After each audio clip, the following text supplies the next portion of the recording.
My name is Cedric Tejada from BSP HR3F. And base sa sinig niyo po video sir sa G-Classroom na kailangan namin panoorin bilang estudyante na rin syempre. Ang kanyaw o kanyao ay isang napakahalagang seremonya para sa mga Cordilleran na nagpapakita ng kanilang malalim na pasasalamat sa kalikasan at mga ninuno. And base base is at isa ka din aking napansin na ang ritual na iyon ay hindi lamang isang tradisyon kundi isang pagdiriwang ng pagkakaisa ng komunidad. Ganun. And at una ko din na po na bilang isang estudyante sa pamamagitan ng mga sayaw, awit at pag-aalalay, iniipapahayag ng mga tao ang kanilang paggalang at pagkakilala ng mga biyaya na nakakamit mula sa buhay nila. Ayun.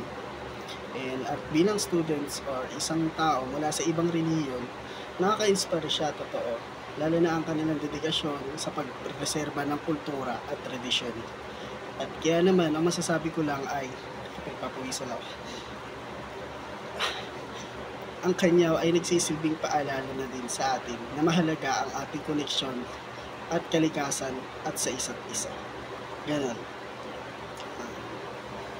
At based sa video na panood ko, ang pagdiriwang na iyon ay hindi lamang isang ritual, kundi isang mahalagang bahagi ng kanilang identidad bilang isang katutubo. Kaya dapat, ang mga ganitong seremonya ay dapat ipinagmamalaki syempre. Diba? Pahalagahan sapagkat ito ay nagbibigay diin yaman ng kulturang Pilipino. At sa kahalagahan naman